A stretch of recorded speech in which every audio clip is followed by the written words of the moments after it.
From CNN News 18 and Federal Bank newsroom. What we're tracking in the latest is the search operations that continue in Doda and Jammu and Kashmir.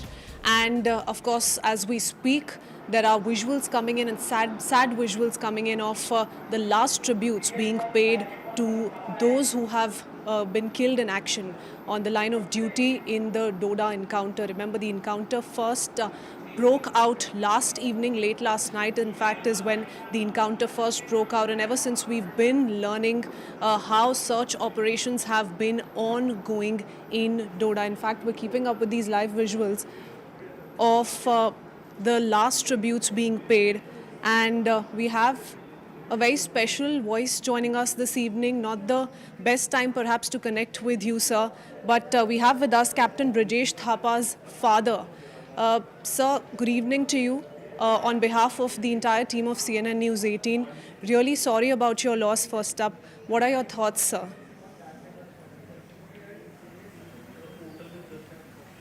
My son, I'm proud of my son because he has laid down his life for the country, and he was a very simple soul, and in fact he desired to go and join army right from his childhood days, and he has made us proud, and I'm happy for that. Sir, can you tell us a little about Captain Thapa, his early years into service? What has his journey been like so far? Tell us a little bit about him. The entire nation today is so very proud of him. We want to know more of who he was, the kind of service he had already enjoyed in the armed forces. You see, he as a child also he was interested. He always wanted to be in the army. He used to wear my clothes, army clothes, and he used to be happy putting on that, and he used to say that I will also be an army officer when I grow to be a young man, and that is one. Secondly, whenever we went in Fauji vehicles, he used to see me sitting in front in the co-driver's seat. So he used to say that one day I will also be sitting in the co-driver's seat, meaning that he would like to become an officer like me. So he was right from the childhood days. He used to be interested in joining the army, and that is how. And even after doing his B.Tech, instead of going for corporate jobs, he chose to be in the army. So this is how he used to be. He showed his interest for serving the nation as an army person. Colonel Thapa, I can totally understand that and relate to it because, being a child of an armed forces personnel myself, I do know where you're coming from. You've served the Indian Armed Forces, sir. You're telling us you're so very proud, but it's also a difficult time the entire nation is going through. One is in introspection mode now. These increase in number of terror activities in the Jammu area is also a big concern as we speak. What do you make of the situation, sir? During the summer, the militancy increases. That is a routine thing. It happens every year. So this is the same trend which is going on. Only thing is that in this area, Doda and this area, in fact the militancy was not there earlier, and now it has started. So this is the only change. Otherwise, the routine thing is that during summers, during these seasons, there are more incidents of terrorism in these parts of the country. Colonel Thapa, it's not the best time to speak with you, and we do understand that we're taking a little bit of your personal time right now. But can you tell us a little bit about Captain Thapa? Since when was he deployed here? What has his experience been like? Has he shared any stories with you? He used to speak almost regularly, and he used to send pictures and photos of when he used to go on patrolling and various schemes. He used to click photographs in his camera, in his mobile, and then to send us beautiful pictures. And he used to enjoy his, though this patrolling in these areas are very tough, but somehow he used to enjoy. And in fact, at times we used to tell him that you were better off in Ambala, where there is no patrolling involved. It is basically office work. And why have you chosen to, we used to ask him, why have you chosen to come to and do this tough job? He used to laugh and say that I enjoy doing this rather than the office job. So he was an outdoor man, and he loved singing, he loved playing guitar, and he loved the nature, to be with the nature. And this is how he enjoyed being doing outdoor schemes and patrolling. He loved all these things. That is why he enjoyed this. That is why he never used to feel the burden of all these tough jobs. Colonel Thapa, before I let you go, I'm sure Captain Thapa had seen your life as an armed forces personnel, and he surely did know what he's signing up for. What did he make of this life that you've lived, that he's seen as a child, and he was living it all by himself as well? I couldn't get you. Kindly repeat. I was meaning to ask you, sir, that he's closely seen your life as an armed forces personnel, and he knew what he was signing up for. What did he make of a life that a soldier lives in this country? What were his thoughts? No, he was. He has been in the army right from the.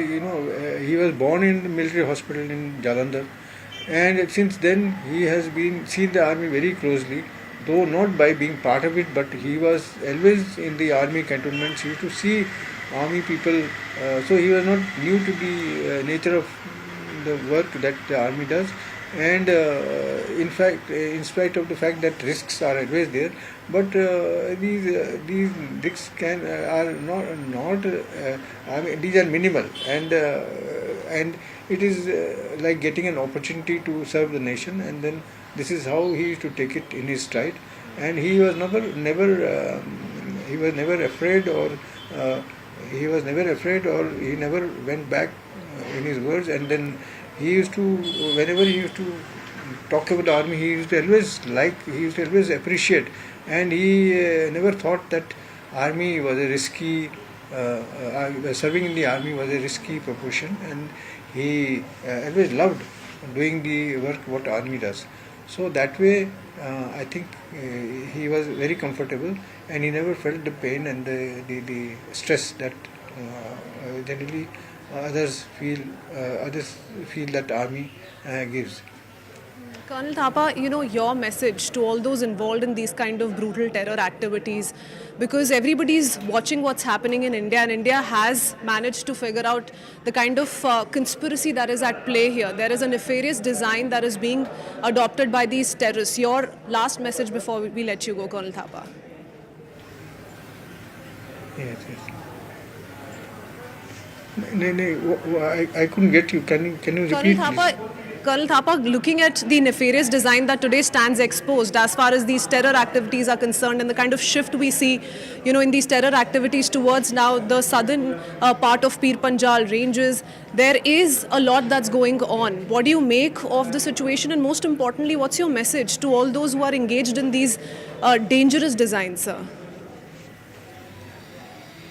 You see, we have to always be careful. We should know what the opponents are up to, and then we must train ourselves in the same manner.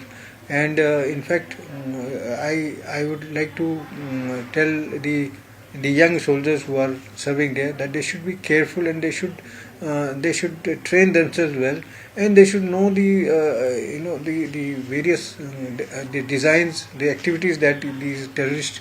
The activities of the terrorists, how the trends, that is the change in their operations, because this area, Doda area, never used to be so active.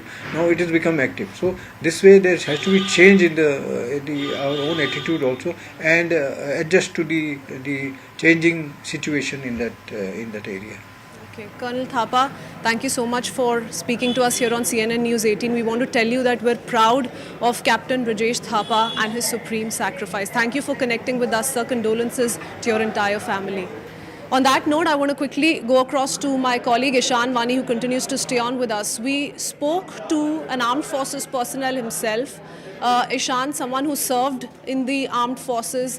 And his son today has lost his life. He's been killed in action, but the father is so very proud. He says Captain Brajesh knew what he was signing up for. That's the kind of determination that we're talking about. We keep up with these visuals of last tributes being paid, to those who've been killed in this encounter. Tell us a little bit about what you're learning in the latest, though.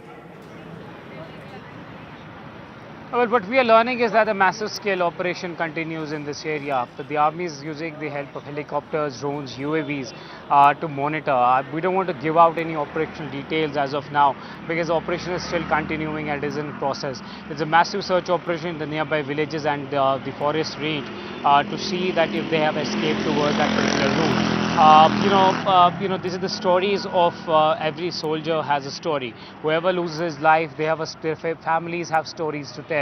And because given the fact that many of them come from different parts of India and they were operating in this particular part of Jammu region, and then they were operational, given a task to carry out this operation where a coordinate search operation was launched, which eventually led into a very deadly gunfire. It lasted for around 20 more minutes. It seems like they might have been, waiting for them, or they might have gotten into a better position to target them. Because initially, the first exchange of gunfire, according to our sources, was at 7:45, which then was again happened at around 9 o'clock. The second exchange, and that's when all of them received critical bullet injuries.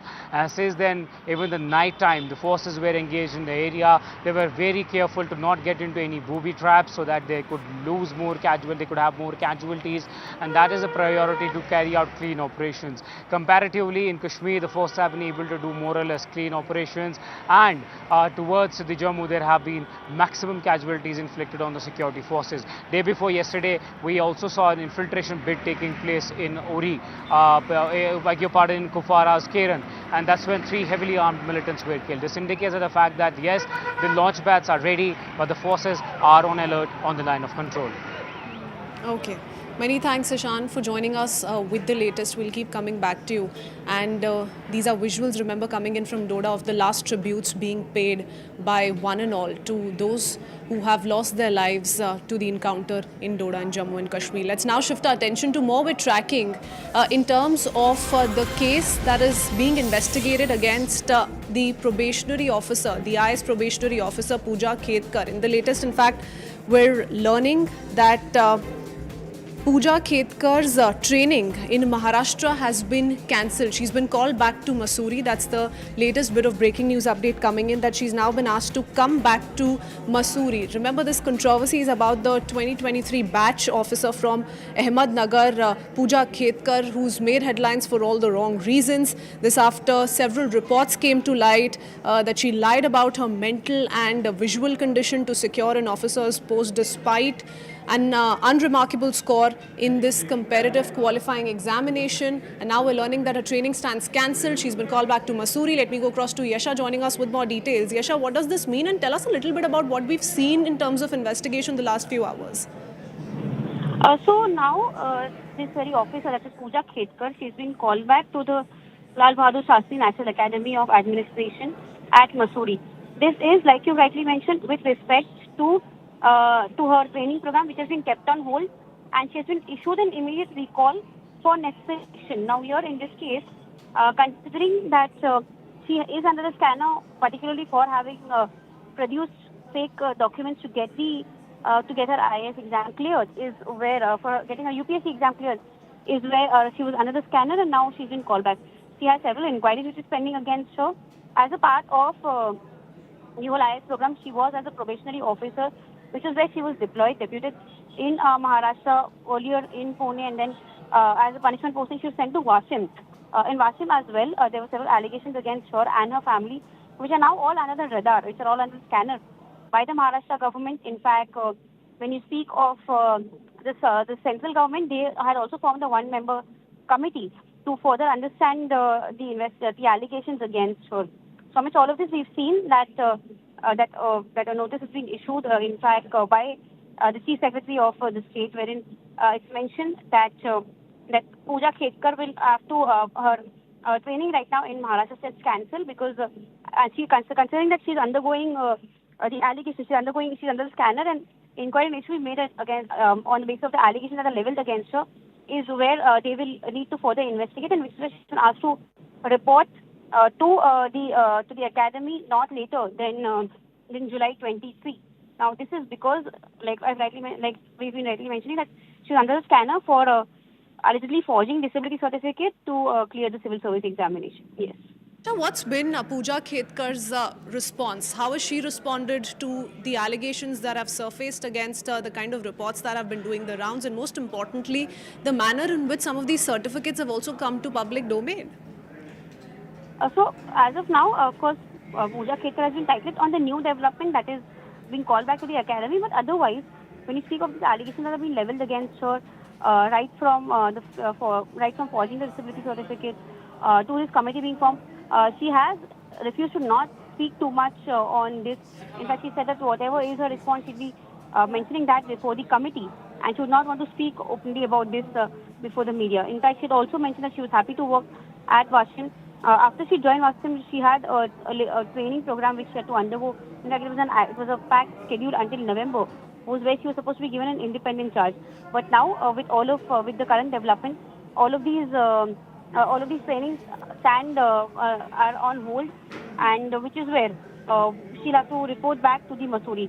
Her training program, as part of a professional training program, which she was in Maharashtra, she worked as a probationary officer at the collector's office in Pune.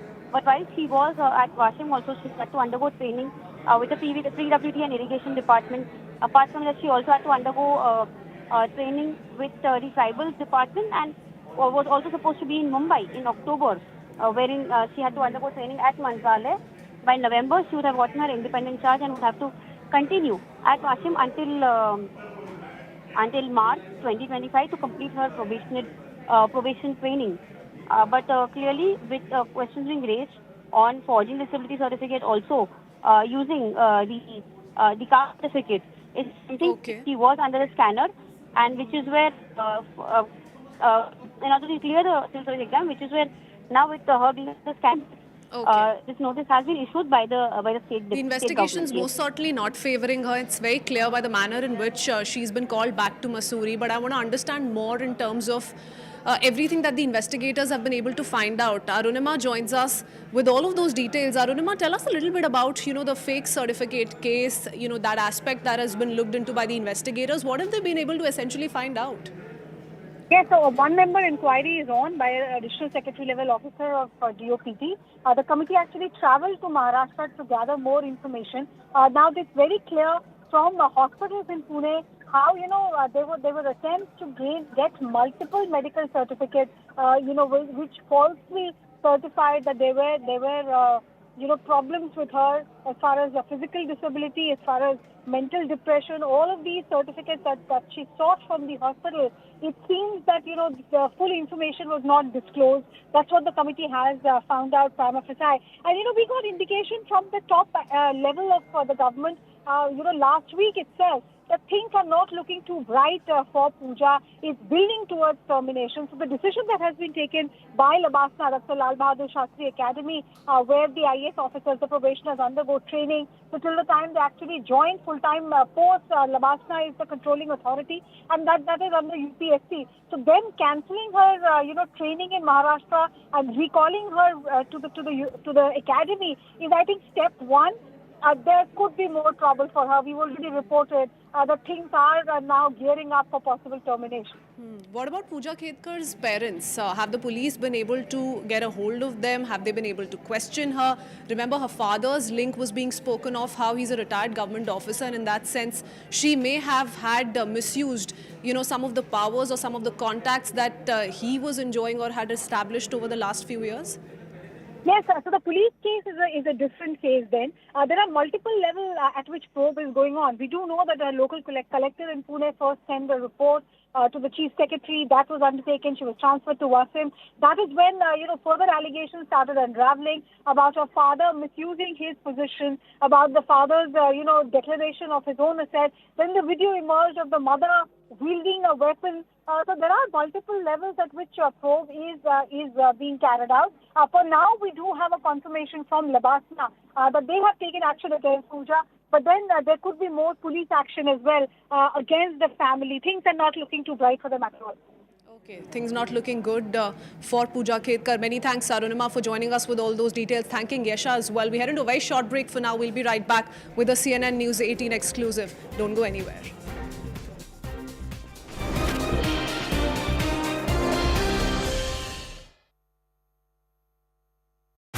Proudly presents. There's no place in America for this kind of violence, or for any violence ever. Period. No exceptions. We can't allow this violence to be normalized. You know, the political record in this country has gotten very heated. It's time to cool it down. We all have a responsibility to do that. Yes, we have deeply felt strong disagreements. The stakes in this election are enormously high. Disagreement is inevitable in American democracy. It's part of human nature. But politics must never be a literal battlefield, or God forbid, a killing field. I believe politics ought to be an arena for peaceful debate, to pursue justice, to make decisions guided by the Declaration of Independence and our Constitution. We stand for an America, not of extremism and fury, but of decency and grace.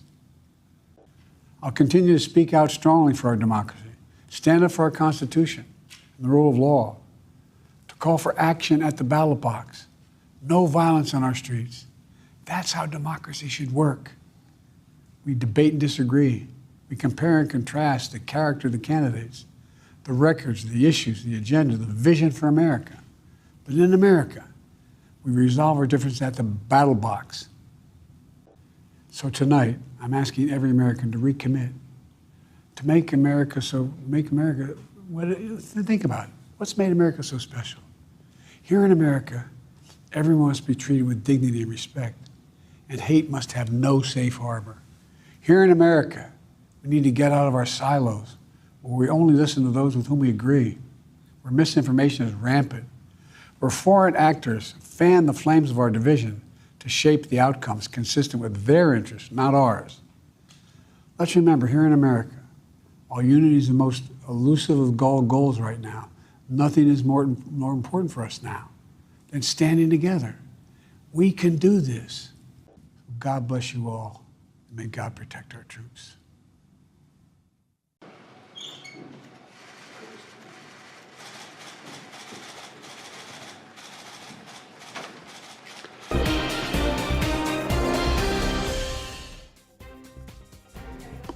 Hello and welcome back. Thanks for staying tuned to CNN News 18. It's a mega CNN News 18 exclusive. Remember, we've been breaking down details of a new Pakistan strategy that is at play as far as the Doda encounter is concerned, and the several encounters that have essentially taken place the last few months in the Jammu region. Here's what we've been able to establish as per highly placed sources in Intel, and this is what they're telling us. The attack in Doda is part of Pakistan's new strategy. There is a reason why Intel believes that this is happening. Aggressive attacks on forces is part of the larger ploy. It's part of Pakistan's nefarious design. And there are several reasons as to why we're witnessing this. Almost 50 foreign terrorists are ready to strike. So that's the kind of conspiracy that we're seeing on part of Pakistan. ISI also under pressure with the thinning of OGW network. Remember, the forces have pretty much been able to decimate the OGW network, especially in the Kashmir Valley, and that's why we're seeing this kind of a shift to the Jammu region. ISI has bid to use challenge of deploying forces in Jammu region. That's another strategy that is play on part of these terrorists. More deployment in Jammu region to fight back challenge. This, of course, is part of also what the security personnel, the security agencies are now aiming at. They're going to be reworking on their strategy on how to tackle this kind of a terror threat. Army, CRPF, police in action mode to neutralize terror groups. So it's going to be a joint operation on part of not just the Indian Army but also CRPF and the Jammu and Kashmir police. And we've more often than not see how most of these encounters, most of these terror operations are fought together. It's mostly joint operations on part of the army and the Jammu and Kashmir police. Let me go across to Anand Narsimhan joining us on the phone line with more details. Anand, it's very clear that there is a nefarious design that Pakistan is following. Tell us a little bit about why and how and what, highly placed sources have been able to tell us on what we make of this overall pattern, the shift that we're seeing on part of these terrorists fully receiving Pakistan's backing. Well, what our group editor security Manoj Kumar Gupta has been able to glean is the fact that there is the presence of foreign terrorists in this entire Jammu region, and the theatre of action for the enemy has shifted from the Kashmir Valley to the Jammu region. One aspect that we must also, that should not escape our attention, is the fact that when the Riyasi bus attack happened on the 4th of June, where there was a bus full of yatris which was on target and on radar, the arrest that took place thereafter, one realized that this person who was arrested had been paid money, and for the lure of money he had actually helped these foreign terrorists on ground. So there is the presence of an OGW network which for money is ready to offer its services for these terrorists. They are somewhere perhaps even accessed along the highway and closer to the LOC or the international border, and from then they are taken into the remote areas and shielded perhaps in some of these dhokes which are left vacant by the travelling shepherd community in Jammu and Kashmir. But the fact that they have made the Jammu region their base and they are active in this region is a cause for concern. At present, there are multiple terror groups, which have now combined ranks, and there are different units of these terror groups which have infiltrated into Jammu Kashmir. How they have infiltrated into Jammu Kashmir is one question, because they have entered via the IB or the LOC. So if we have about 200 odd kilometers of the international border, there is about 280 kilometers of the LOC also that we share with Pakistan. So from where they have entered is a question. And of course, to put in or to bring in enforce a security grid like has been done in the Kashmir Valley is difficult in Jammu. Now the forces need to work together to be able to do that. And clearly, if the entry is stopped of these foreign terrorists, then they won't be able to be active in this area. They have also chosen this entire Riyasi Doda region or the Poonch Rajouri region because of the fact that in this side of the Pir Panjal range, the forest allows them recourse. It allows them to survive for months on end, staying in these caves and living off the land. And the weather is also not so extreme that they cannot survive even in the winters. Plus these dhokes and these, settlements on the outskirts of the villages allow them to even stay unnoticed. But there are OGWs who are helping them in the Jammu region. From where have these OGWs come? How have they been established there? How have they been moved, resettled there? Is there a planned modus operandi here?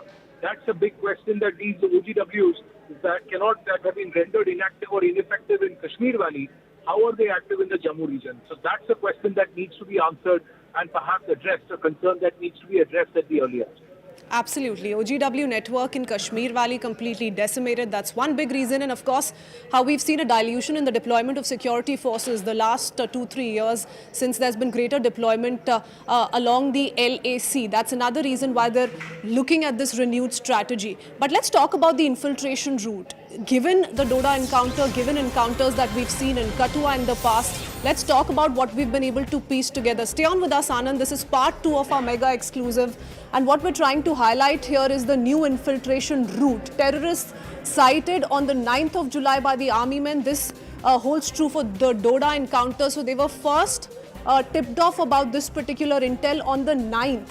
So forces were then deployed to nab the terrorists. So they acted on this intel input, and then we saw a heavy deployment on part of our security forces. A captain and 3 other army personnel, remember, killed One JNK cop also killed in the gunfight. This gunfight essentially broke out last evening. Close to 9 p.m. is when we saw this gunfight first erupt, and then came the most unfortunate news of us losing 5 of our brave hearts. Jaish groups may have infiltrated recently in Doda. So we have a culprit here as well.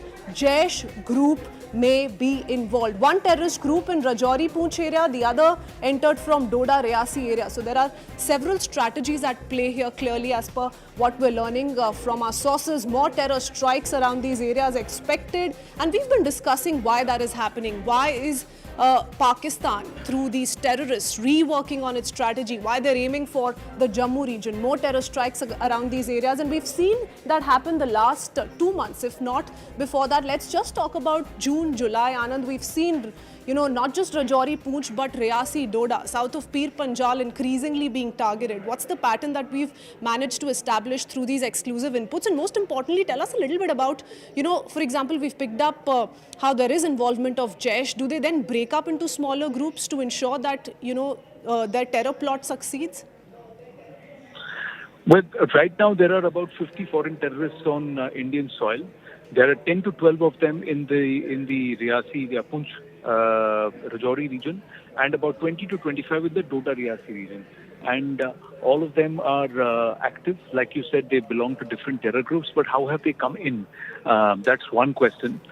Was their entry marked? Was there thermal imaging and details that have been shared? Is there communication lines very clear between the army and the para? Because the army is right at the borders in the LOC, then the para comes into play, and then does the Jammu and Kashmir police. There is a network of OGWs also which need to be cracked down upon in this area. And what are they doing? They break up into groups of 3 or 4, and then they plan these ambushes. So even when the para forces and the forces combine together to go into hot pursuit, they are going in a little blind because of the forest and the dense region, and also the fact that it's far spread out.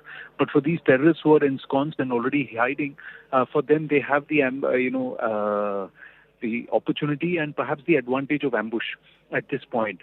So there will have to be a recalibration of the system, and all units will have to work together. All wings will have to work together like they've done in Kashmir. And that is what perhaps has been the instruction that's gone in from the Defense Ministry, the Home Ministry, that there has to be no corners cut, and there cannot be any kind of lackadaisical approach towards this. Okay, so that is the So that is the important part. And as Manoj Kumar Gupta has said, that these terrorists are going to be working towards, they have been tasked. Their task is to come and vitiate the atmosphere. The task is to come out and force perhaps a rethink or a redeployment, reduce the forces on the international borders or even at the LAC with China, and try and get them, force a redeployment here in Jammu. Because in this Jammu region, the spread is so vast that you will need far more forces or foot on ground. I'm coming back to you on that, Anand. We want to understand the other factors that end up being advantage some of these terror groups. But before that, here's a sum up of what you've said, and a big part of what we managed to access here on CNN News 18. Let's break down those details. I'm coming right back to you. 2 terror groups have been sent separately, as Anand was also highlighting. So there is involvement of clearly 2 terrorist groups, 10 to 12 terrorists in Rajouri Poonch area. That's one particular group. And if we talk about the other group, 20 to 25 terrorists in the Doda Reasi area. Doda is where the encounter took place last night. New terror groups in Doda Reasi area belong to Jaish. We've been discussing the Jaish involvement. It's amply clear. Terror groups in Poonch belong to Lashkar and PAFF, which is, remember, a proxy outfit of the Jaish itself. Clear Lashkar and Jaish involvement that's come to 4 terrorists using terrain to their advantage to carry out these strikes. And that's what I want to ask Anand. Anand, tell us a little bit about why this also turns out to be in their advantage, and they're putting that to use today, and our security agencies are going to have to rework around this strategy, as has been told that they're already mulling over it. Yes, as you were discussing, one of the important aspects is how are they entering?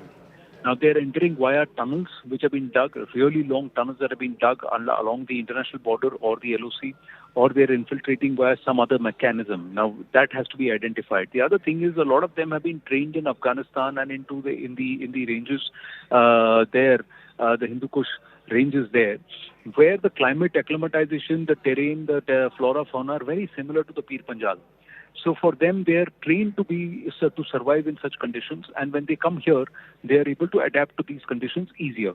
That's one part. The other thing is the drone drops. Let's not forget the drone drops that have happened over the last 18 to 24 months on a sequential basis, and some of the drones that have been shot down, that have been nabbed.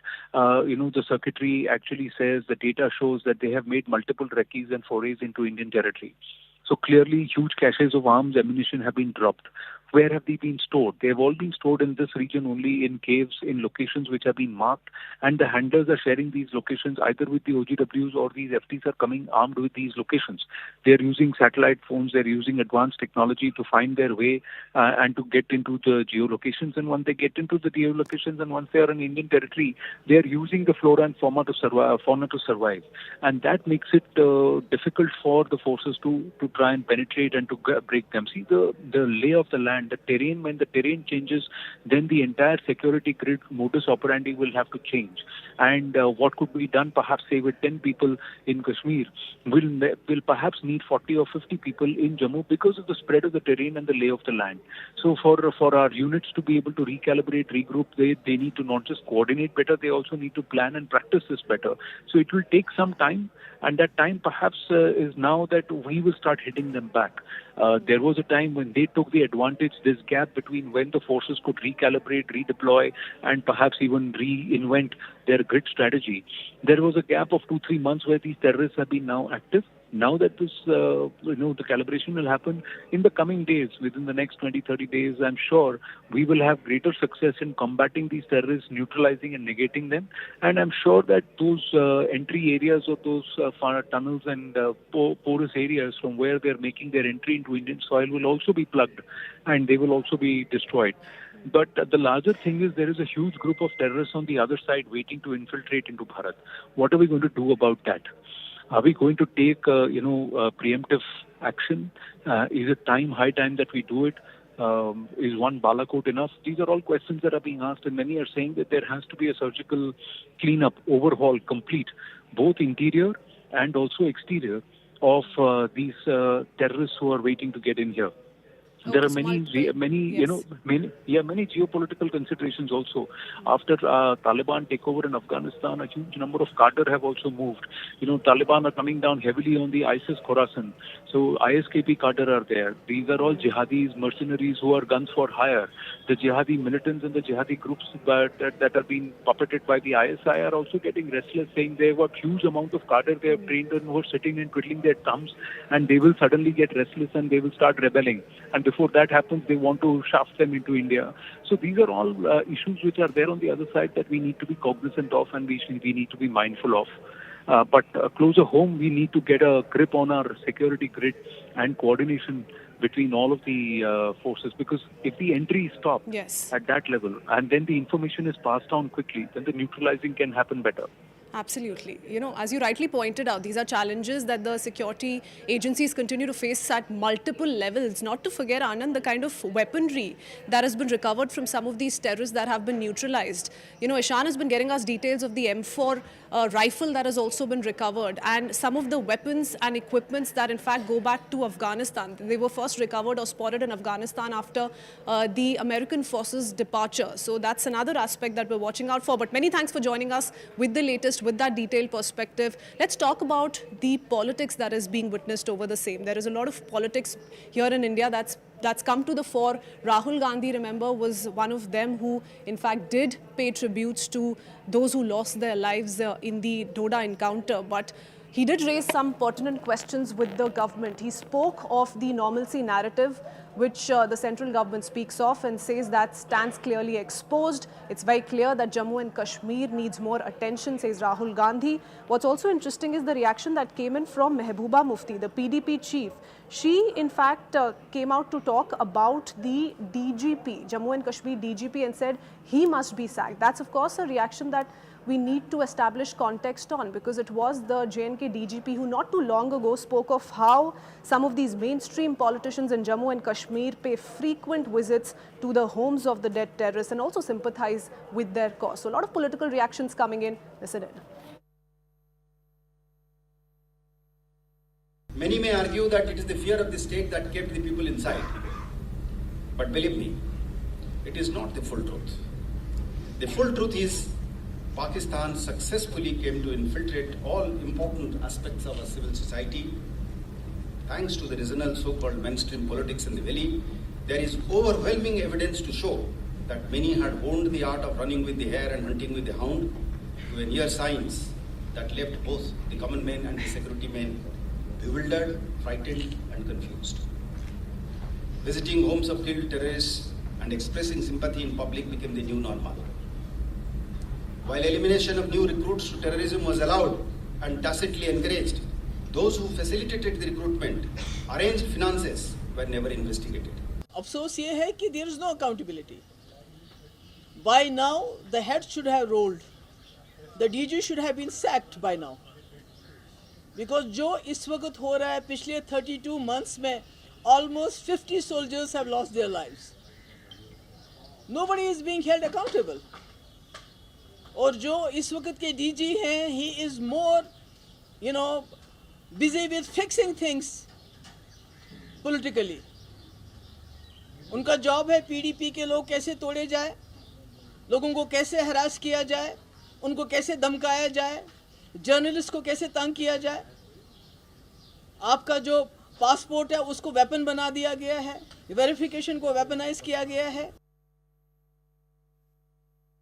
Mr. Ajay Bisara, in his book Anger Management, had said that information was exchanged. Based on that information, we were able to thwart Al-Qaeda terrorist act in Kashmir. And where is this, loud talk of Narendra Modi? We have removed 370, everything is gone. No, it is not gone.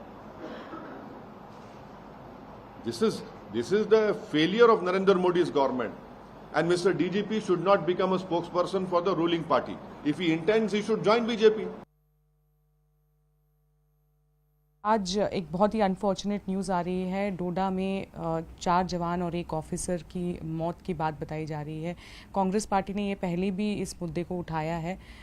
कैसे देखते हैं जो increase of such incidents are happening? सबसे पहले तो मेरी विनम्र श्रद्धांजलि 4 जवानों और एक अधिकारी जिन्होंने अपना सर्वोच्च बलिदान देश की सुरक्षा करते हुए कल दिया है।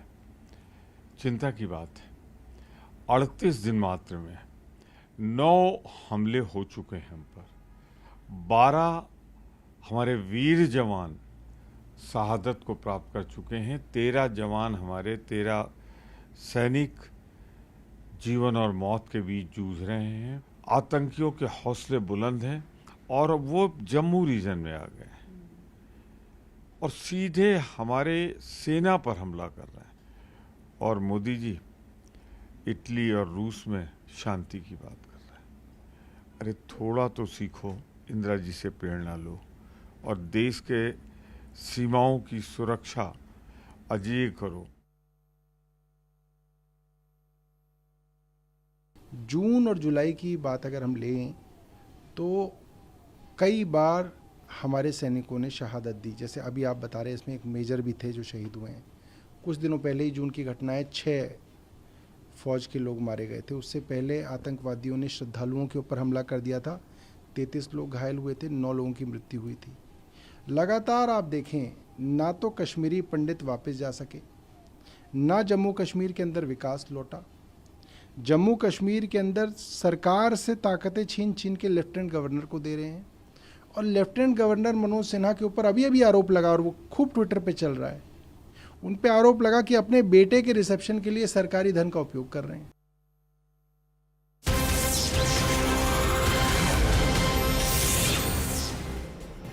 And quickly talking about the investigations that continue. Remember, we've been tracking the latest both from sources in the intel and also the defense sources, and we're now learning, as per highly placed sources in defense ministry, that an assessment suggests that multiple groups may be responsible for the recent attacks.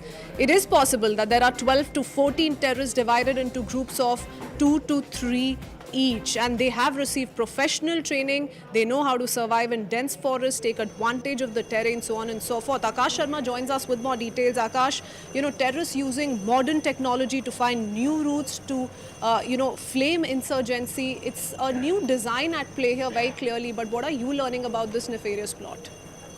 Right. So you see, Christine, first of all, when we talk about the assessment that has been done by, army officers, so they say, in fact, they are very clear that this is not only just one group. There are multiple groups. In fact, there is a possibility that these are 12 to 14 individuals who have got divided in multiple groups, 2 to 3 individuals in each group, and they are carrying out these attacks. Because when we talk about this terrain, so it's a difficult terrain, and with the kind of attacks that are happening, so it is really, and in fact, practically not possible for one group to carry out one attack in Kathua and then go to Doda and carry out the another attack. And then we know that how an ambush was carried out on in an Air Force convoy as well in Surantkot area just a few weeks back. So possibly there are multiple groups. One.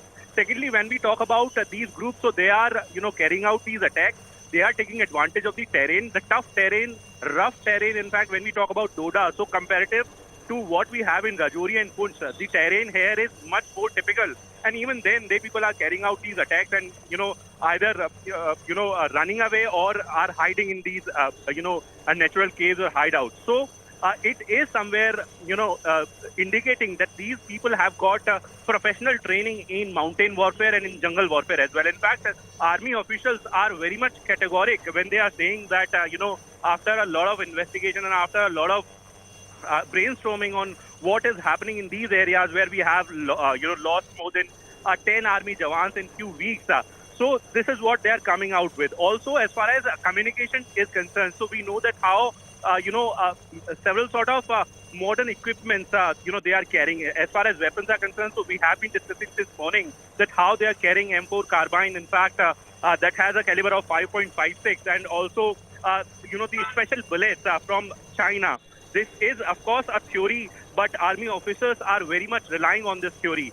Further, when we talk about these individuals, so they have, of course, changed their strategies.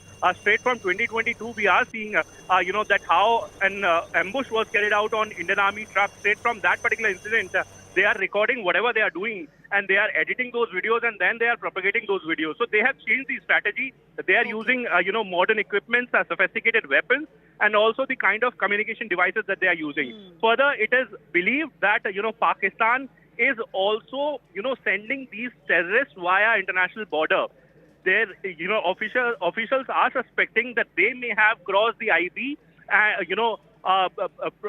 possibly they have infiltrated from international border and then they have come to these areas like Doda, Rajouri and Punch and then carrying out these activities. Absolutely, and perhaps, highly trained terrorists, because they're surviving in these thick forests for days at length, as, we've been establishing through highly placed sources we're in touch with. Many thanks, Akash, for that. It's very clear that they're going for softer targets with minimum effort and maximum output. We head into a short break for that. With that, lots more lined up. We'll be right back. Keep watching.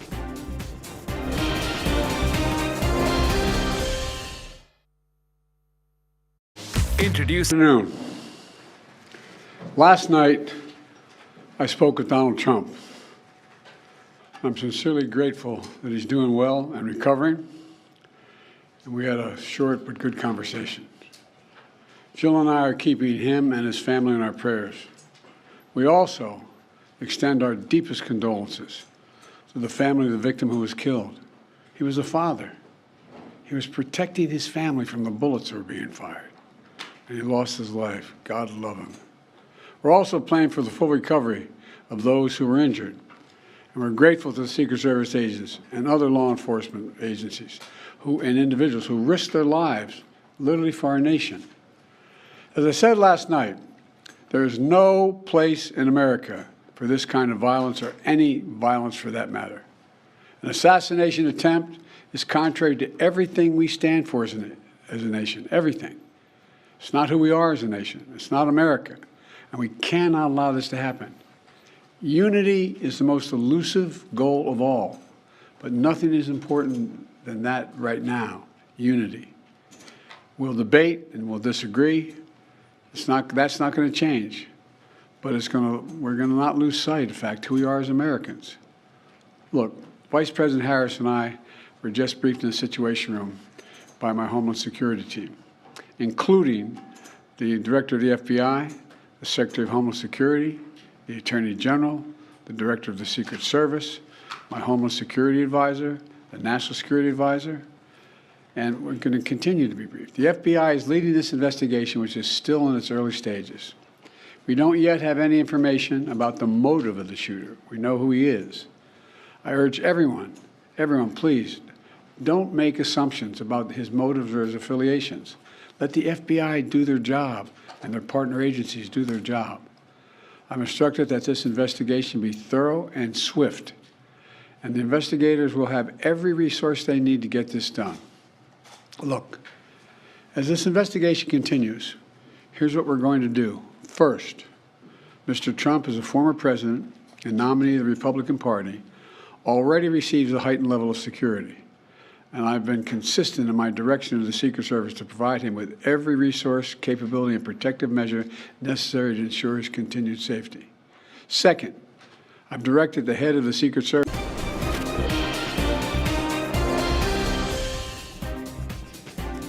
And now we return with a news update we've been tracking from Bihar's Darbhanga, where VIP National President's father has been murdered. Yes, we're talking about Mukesh Sahni's father, Jitan Sahni, who in fact has been murdered and within his premises. So he's been murdered inside his home is what we're learning as per details that have trickled in so far. It was from his home that his body was recovered in a mutilated condition. Darbhanga SSP Jagannath Reddy in fact has confirmed the same. The police was quick to then reach the spot. They have been undertaking investigations ever since. The RJD in fact has also spoken about the same, and several other political representatives are now raising some questions with regards to law and order. But the RJD of the opinion that the Nitish government in fact is not ensuring that law and order prevails, that the Chief Minister might not even know of what was going on. So there are reactions coming in, questions being raised by the Bihar government on the lawlessness, alleged lawlessness in the state. Listen in. आसपास के CCTV footage और mobile tower का भी हम लोग अवलोकन कर रहे हैं। सीसीटीवी फुटेज के अवलोकन के बाद 2 संदिग्धों को वहां से डिटेन कर उनसे पूछताछ की प्रक्रिया प्रारंभ की जा रही है। सभी बिंदुओं पर पूरी गंभीरता और संवेदनशीलता के साथ बहुत ही बारीकी और सघनता के साथ जांच की जा रही है। पुलिस मुख्यालय द्वारा लगातार घटना का अनुश्रवण किया जा रहा है।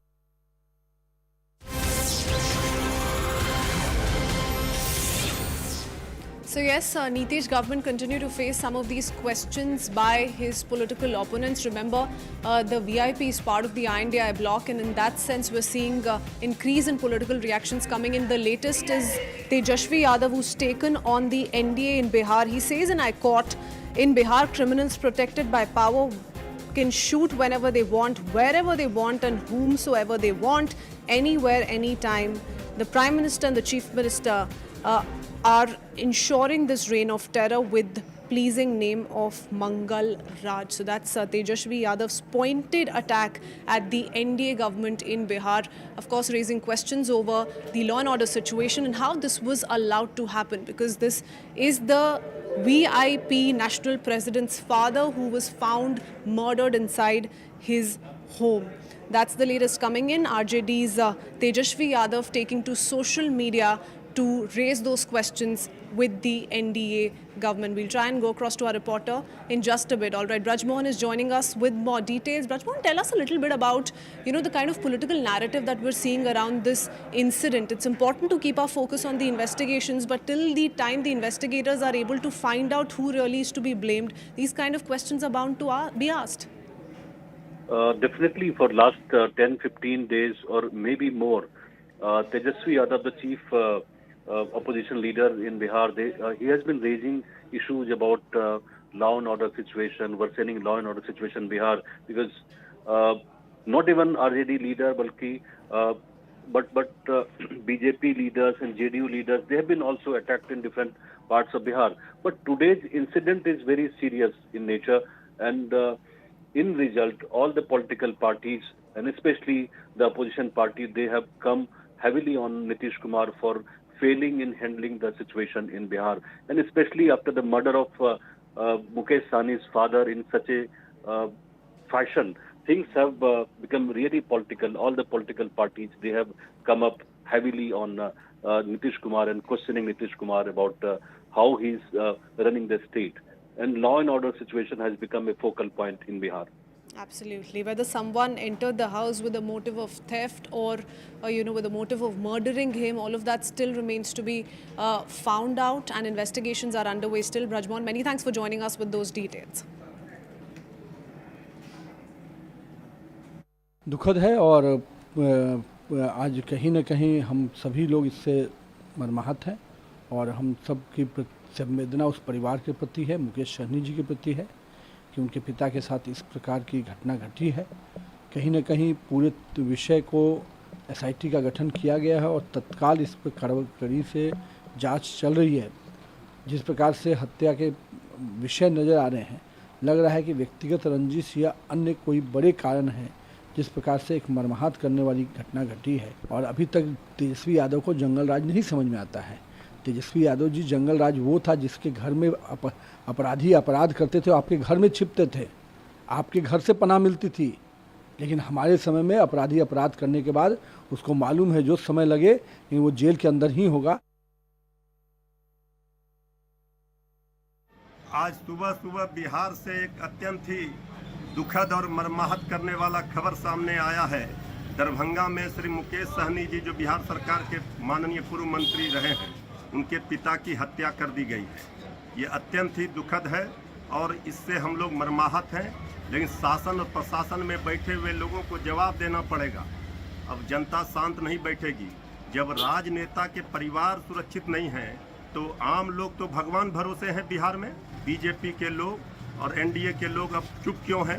आदरणीय प्रधानमंत्री जी, आदरणीय मुख्यमंत्री जी को जवाब देना चाहिए। ये महाजंगल राज, अपराधी राज बिहार में कायम हो गया है। डबल इंजन की सरकार में एक इंजन भ्रष्टाचार और दूसरा इंजन अपराध की ओर है। ये बहुत ही अत्यंत ही दुखद खबर है और मुकेश सहनी जी के परिवार के साथ हमारी पार्टी, हम लोग सब लोग खड़े हैं इस दुख की घड़ी में। राष्ट्रीय अध्यक्ष माननीय मुकेश सहनी जी के पिताजी की जिस तरीके से हत्या की गई है वह मर्मांतक है, दुखद है, पीड़ाजनक है। पुलिस घटनास्थल पर पहुंच चुकी है। वैज्ञानिक अनुसंधान के तमाम जो साध्य होते हैं सबका इस्तेमाल किया जा रहा है। आपराधिक घटनाओं में जिन लोगों ने अंजाम दिया है उसको पुलिस खोज निकालेगी और घटना और न्यायिक प्रक्रिया तक उसको अंजाम तक पहुंचाएंगे। पुलिस इन्वेस्टिगेशन पर भरोसा करते हैं। हम माननीय तेजस्वी यादव जी से भी अनुरोध करते हैं कि अगर आपके भी कार्यकर्ता हैं, आपके पास भी कोई जानकारी है तो पुलिस पदाधिकारी को उन तमाम जानकारी को उपलब्ध कराइए जिससे मुकेश सहनी जी को न्याय मिल सके। ये राजनीति का विषय नहीं है। मुकेश सहनी बिहार के एक राजनीतिक नेता हैं। अगर उनके पिता की हत्या हुई है, ये मैं दुख जताता हूं और इतना जरूर कहूंगा कि अपराधी बच नहीं पाएगा। And shifting our attention now to the United States of America, the much talked about Republican National Convention, which has been underway in the last few hours, have been very interesting and high on optics because Donald Trump, remember, right after the commencement of the convention, named his VP pick, and he's chosen J.D. Vance for the same, the Ohio senator who's known for embracing Trump's populist agenda despite past criticism. Has the full support of his wife as well. Usha Vance says he proudly accepted the role. The appointment by Donald Trump, Usha Vance in fact also brings a wealth of credentials and a deep connection to Indian values and culture. In fact, she is the daughter of immigrants of India and has an impressive academic background as well. We've been tracking the latest with regards to the Republican National Convention and what else is expected because remember Trump has also been engaged in a lot of signaling. He's been speaking of how this is going to be a speech like never before. CNN gets us more details in this report. I'm a never Trump guy. I never liked him. Trump's running mate, J.D. Vance wasn't always a MAGA advocate. Back in 2016, Vance was an outspoken critic of then-candidate Trump. There is definitely an element of Donald Trump's support that has its basis in racism or xenophobia. I know who I'm going to vote for. I'm definitely not going to vote for Trump because I think that he's projecting very complex problems onto simple villains. But Vance predicted a Trump loss. But I've noticed this willingness from people who think a lot like I do that, look, we told you so. To all these white working class voters, we told you so. We told you that Trump was going to be a terrible candidate. We told you that you were an idiot if you voted for him. And in now deleted tweets, J.D. Vance called Trump reprehensible. Fellow Christians, everyone is watching us when we apologize for this man. Lord help us, Vance wrote. Privately, Vance was even more critical, messaging a friend that Trump could be, quote, America's Hitler. But fast forward a few years later, when Vance ran for Senate in Ohio as a Republican. That's when he unveiled a new persona, Trump defender. Are we having a good time? Is it great to have the president back in Ohio? I did change my mind about Donald Trump. He was a great president. He's been the greatest president of my lifetime. I have absolutely got to thank the 45th, the President of the United States, Donald J. Trump. Ladies and gentlemen, they wanted to write a story that this campaign would be the death of Donald Trump's America First agenda. Ladies and gentlemen, it ain't the death of the America First agenda.